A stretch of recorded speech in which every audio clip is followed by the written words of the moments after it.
What's your biggest enemy in ministry?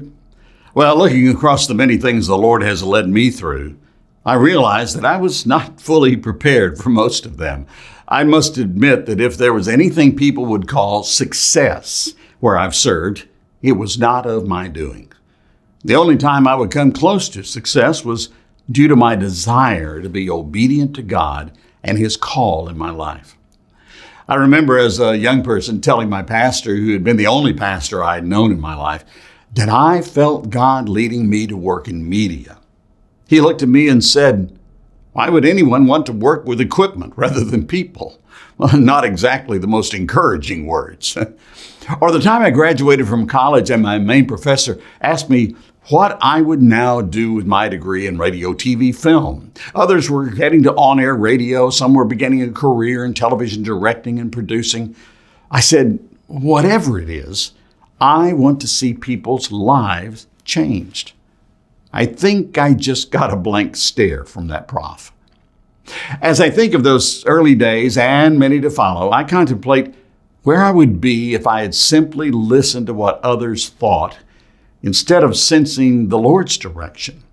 It would have been vastly different, that's for sure.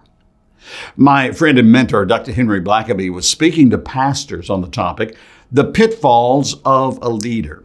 And in that message, he caught my attention, as he often does. He talked of the church and the one he pastored in Canada, one I visited many years ago. He told of the various accomplishments of the church, and then he admitted he didn't have a clue how to lead the church to do those things. And then Dr. Blackaby said, if I had taken inventory of my gifts, I would never have attempted what was needed. And to the ministry leaders, Dr. Blackaby said, one of the greatest pitfalls for the ministry is to take an inventory of your gifts and then base your ministry on those gifts. Let God decide what He wants you to do, and He will equip you for whatever He assigns. Jesus said we are to deny ourselves, take up His cross, and follow Him. If we launch out into ministry based on our own strengths and talents, guess who gets the credit? We do. If we're simply obedient to God's voice and launch out trusting Him for all that is needed, it's obvious to us and those around us that the Lord is the one who deserves the credit for the blessings that flow, for the lives that are changed. We get into the midst of tough days of ministry and we think we just need to try harder. We need to work harder. We need to read more leadership books. We need to set aside time to get a fresh vision for our ministry. Well, my friend Jack Graham says trying harder is not God's plan. Trusting Him is His plan. Rely on the Lord's resources, not your own. You can try and over-try and become exhausted from the human effort. That's not what God intends. Trust God. Jack Graham said it well. You can't over-trust the Lord. I know you have some pretty strong questions. What happens to my ministry if I do this?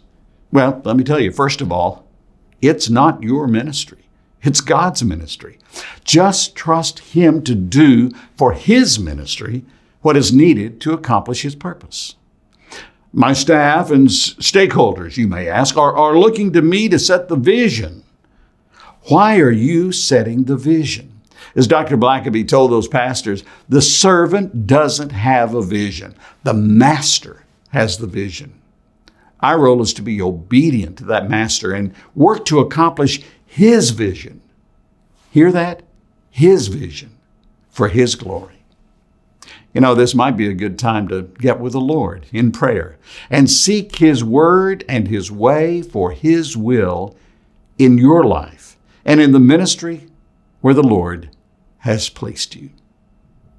If you want to know more about MEDIAlliance and its worldwide ministry, head to MEDIAlliance.cc and see how we spread the gospel globally.